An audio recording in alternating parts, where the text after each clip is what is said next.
Hello my YouTubing friends, so Two-Wheel Rider here again, and something a little bit light-hearted today. This is really just two old friends just blithering on about motorbikes and how they got here and just wherever the chat took us really, but based really around the Bonnevilles that we're riding the Triumphs.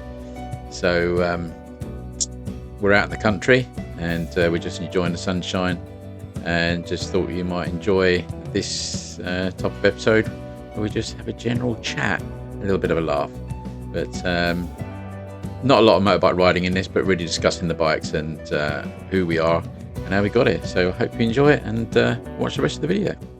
Right, welcome everybody back to the channel. So we're sweltering in. Is this the hottest day? Hottest day so far. Hottest day of the year. I think we're in 30 degrees. So this is going to be a very short intro, or a very short chat. But I thought we'd have a talk about Bonnevilles and with two old gits who've known each other for about 54 years. Yep. So without further ado, this is Mike. We went to school together. We joined the Foreign Legion together, didn't we? We did. And and survived. No, we didn't. No, we went on a school trip to Boulogne, and the Foreign Legion was shut.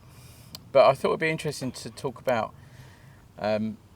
where we started with bikes and how we've ended up with with two Bonnevilles, and the sort of sensibilities of people and their bikes and how they do it. So because we started riding as soon as we could, when we were sort of 16, 17, yeah.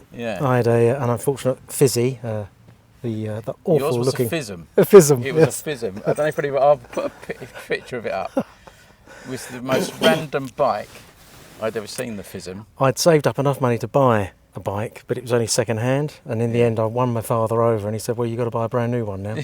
Yeah. So that's what I ended up buying. It was like it was a fizzy engine, but in a chopper frame. Yeah. No. Which I did see one. I think I said to it, there was one at Ardinley bike jumble. That was going for a fortune, wasn't it? No, it wasn't. No, it wasn't. No. It was probably your one. You're the only person who bought one. Yeah. But it was a weird bike, wasn't it? But it actually rode all right, didn't it? Yeah, I mean, yeah, it was awful looking at, but yeah, it was fine. Yeah. So I had the Fizzy then, but I had the FS1E DXA, which had the disc brake and the auto lube on it. So that was the last of the breed that they did. And of course, we rode all those 50s. There was an AP50, an SS50. We had all of them. Yeah. They were all in there, weren't they? Yep. And then I decided to try and kill myself on mine. Yes. And stopped riding for a long time. But you went on to... I then had an AR80. Yeah. And passed my bike. That's a rare bike. That was such a quick bike for us. Oh yeah, definitely. It was like a rocket. I mean, they are big money. And then passed my test on that and bought Z550. Yeah. Like a custom Z550. But that was the sort of the bike at the time. Those Zs, Kawasaki Z bikes, not the sort of pear drop tanks. These were talking the more squared off bikes, weren't we? So you had what was the smallest one? The 400. Actually, I think they did a 250. But the sort of yours was a 4-cylinder, wasn't it? Yes. So that was what's that? 550. 550. Well, bored out to a 610, but yeah, 550. Oh, yours was a 610. Yeah. Yeah. And then because the bike everybody sort of aspired to then, or everybody revered, was the Z1300. That was the real. Oh yes. Was that a 6-cylinder? I don't know, because Adrian had a. That was a monstrous bike. A Suzuki 1100. Was it a Katana? No, it was I can't remember what it was now. But anyway, there was that. They were some big bikes then, weren't they? So you had a CBX, Honda CBX. That was a 6-cylinder. I'm sure the Z1300 was a 6-cylinder as well. And I'm sure there's people screaming at the screen, like, yeah, of course it was a 6-cylinder, you idiot. But they were all those real square-sided bikes. Yeah. And they haven't really come back into fashion, have they?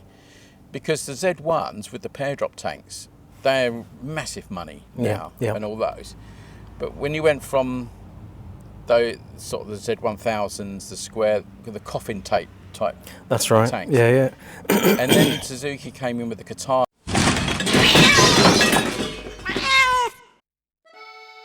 Yeah, my name's Malo. I sponsor this channel. I just like to say the presenter is the bit of a tweety, overheat camera. But no more service will resume soon, and You ain't a sponsored channel, you idiot. You just like dreamers. You're so spaced out, man. I don't know what you're talking about, man. oh, get lost. So, to the video of the two idiots talking about the motorbikes. So the eagle-eyed of you was spotted in completely different positions and facing the other way because it's so hot today that the camera overheated and then mic overheated and then it exploded. So we've picked another bit of shady part and we've had to move along. But we are open to the vagaries of people walking their dogs today. But where were we, Mike? So we moved on from, I think it was your mum buying you the bike. Mum buying me bike, yeah. So thinking, I better go. And then we went on and bought the Triumphs later on in like 35 years. Yeah, so we ended up with 2 Triumphs. So why did... You're going to get a lot of this, guys. Don't worry about it. This is, Martin Scorsese doesn't have these sort of problems. He'd have those people shot on site. So why did you go for the Bonneville then? Did you look at anything else first? I didn't know, it was just by chance. So I went in there, had a look, and I thought, yep, that's just for me. I took a test ride out on one of them, and then that was it. I didn't look at any other bikes. The Bobber was the other one I looked at. Yeah. But my partner wanted to be on my back, so I thought, right, okay, I'll get that. So selfish, aren't they? They are. Partners, But I was only going to get the 900, but I did feel that the 1200 had more oomph when you've got a pillion. Yeah. See, I've only ever had T100s. But the funny thing, I've had 4 T100s, and they've all felt different. None of them have been the same. Yeah. And this being the most different in that it's got the longer wheelbase and a different rake angle, so it's more of a cruiser. This is, I wouldn't say it's the slowest, but the gearing on this, because if you've got 6 gears or 5, 6. see these only got 5, and that's slightly problematic to me because you get to 60 and you're not at the limit, but you feel you're at the sort of revs where you feel comfortable with it, and you keep flicking up thinking, have I got another gear? Whereas my Interceptor's got 6 gears, and it's almost like you've got too many. It's great. The gearing on Interceptor is really good. I know I did the video with Jamie on his newer T100, which is the water-cooled one, because this is air-cooled, yours is water-cooled. Yeah. And his was totally different. It was so ultra smooth. Not that this isn't smooth. But the fastest T100 I had was the last of the carburetted ones, which was a 2007 one, I think, T100, and that had the Hyde pipes on it. And that was the first big bike that I bought after getting back on bikes, and that was like a rocket, and that nearly pulled my arms out of my sockets. I thought I'll just open it up on this bit of road, see what it, and wow, that was mental. Yeah. That was really good, because you've changed the pipes on yours, haven't you? Yeah, it has made a difference in sound, nothing else. Yeah. But I still want to take the cat off. And the trouble with this model, because it's EU compliant, is it EU 6 or 7? I I don't know where they are now. The downpipes are actually welded to the cat, so you've actually got to change the downpipes as well, which is fine, because from where I've read, you can remove the cat providing the exhaust system is different to the original. Yeah. It will be by default. Yeah. Yeah, because what else have you've added a sump guard? The sump guard, the radiator protector. Oh yeah, okay. I've also obviously changed the seat, because the box down, the factory seat was, there was just no padding to it at all, so I've changed that. And obviously the pipes. Yeah. And the side mirrors, I've just got the bar mirrors. They're not standard, the bar mirrors not standard now. Right. See, I always fit bar ends to mine. Yeah. Because I just prefer the look. And it's not just the look, but you do actually get more scope behind you. Yeah, I always struggle sometimes to see over my shoulder. Yeah. Particularly in the winter, if you've got a big all-weather jacket on, I'm sort of doing this, which is sort of mildly annoying. But also they're further in on the bar, so you actually then got to fit either side that you can't actually see. Yeah, yeah, there's that. Yeah. No, I think actually all my bikes have got bar ends on. The Hunter and the Interceptor. Yeah. But the Enfield ones are they're a bit like yours, whereas these ones are just small. Yeah. The Enfield ones are, so they don't look odd because you get very used to them, but they are much better. Yeah. Yeah, but that yours is the black, isn't it? Yes, the 120 black. Yeah. So I like the sort of, it's not quite matte, is it? It's more of a satin, isn't it? Yeah. I like that. I think it's really good. There's a few things they could have done to that bike that would have completely spoilt it. They could have got it completely wrong, couldn't they? If they just put a bit of chrome here or a bit of chrome there. Yeah, oh, definitely. And they haven't. They've done it. You know. I think what would have been nicer possibly is to have the spokes black as well, so just to finish it all off as black. The wheels totally black. The rims are black, but the spokes are chrome. Yeah. Yeah, that's difficult. My Interceptor, because I've got the black rims on this, and they're silver spokes on here. I don't know if that's that. Well, it's probably quite easy to do. I think the problem with if you put black on the spokes, and I don't know whether it's just common to a lot of Triumphs, that particularly the front spokes, because of the brake dust, that really eats away at stuff. And I think with the metal that you use for spokes, I know Jamie's T100, his spokes were absolutely not corroded for danger, but corroded for the finish. I think if you had black on them, true. I think they look really quite rough quite quickly. Yeah. So that may be why they did it. I always find that stuff interesting. You think, well, why wouldn't you do the spokes black? Oh, okay. You work out because it's difficult to keep them looking good. But I think the finish on Triumphs, where anybody says, is still top notch. Yeah, no, definitely. I think so. No complaints with it, apart from servicing it at Triumph. Yeah, we've had this discussion before.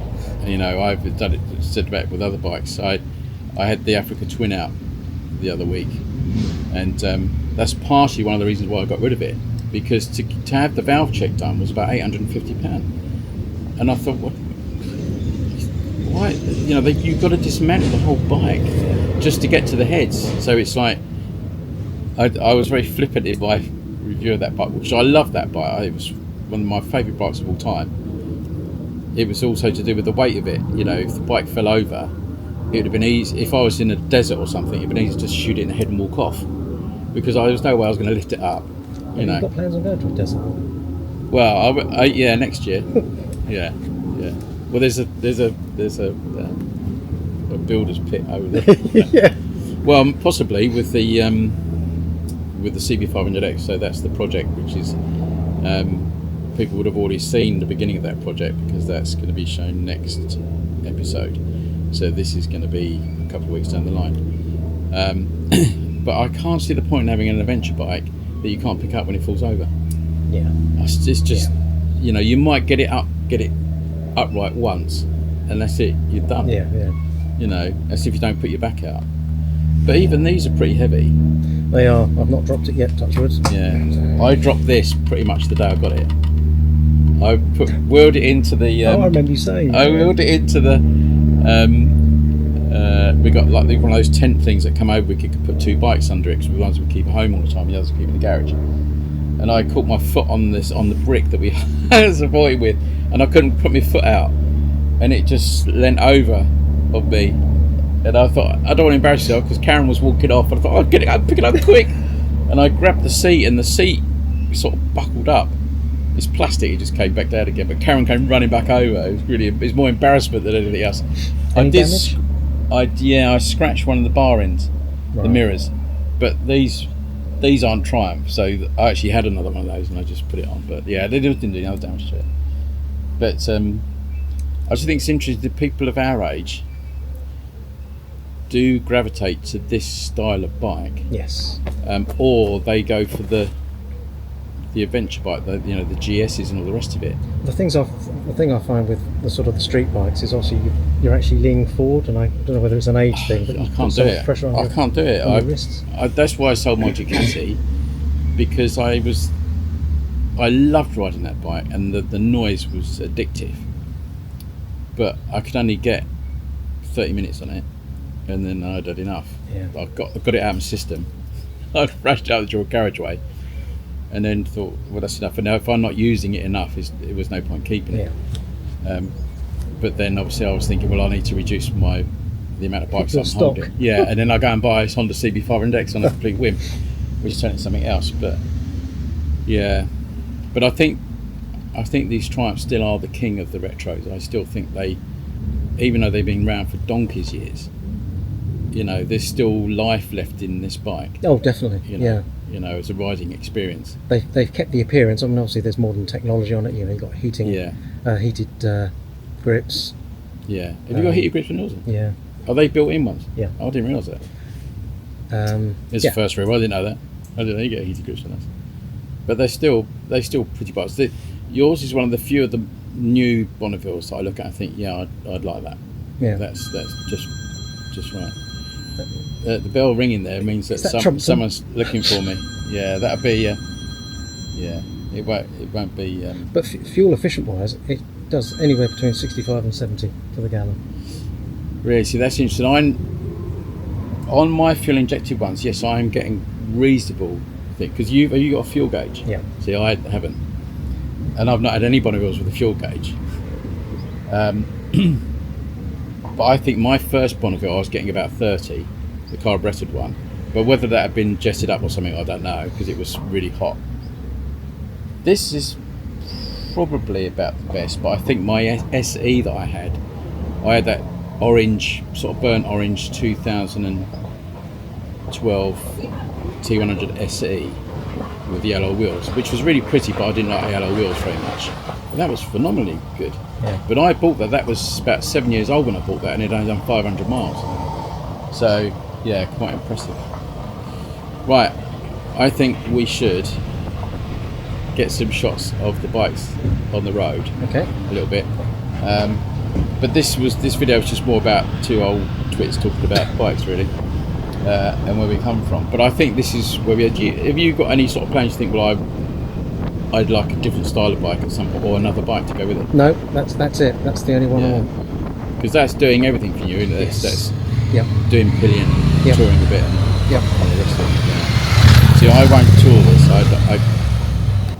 I know I'd be an hour down the road and think, Jesus, another 400 miles to Scotland. My hips are killing me already. And but I will tour the Interceptor a little bit, and we're going to tour the Interceptor and the Hunter together, which should be a bit of fun.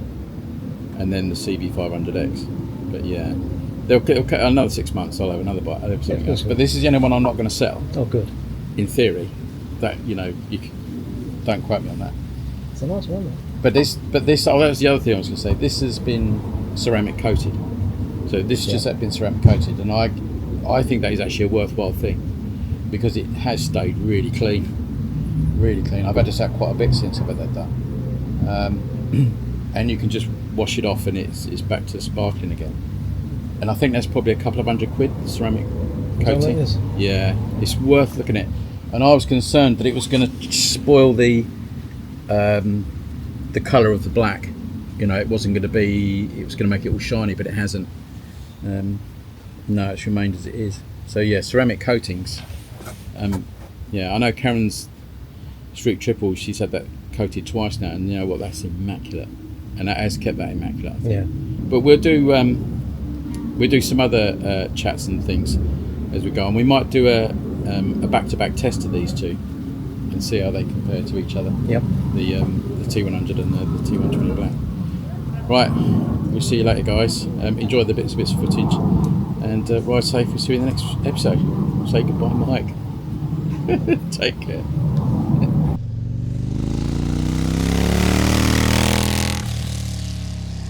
Eat after your dog. I'll clean up after your dog. I said eat up after your dog. I thought she was going to post the skirt up. That's still on film. I'm going to show that to Nat. And I'm going to send it to the Daily Mail.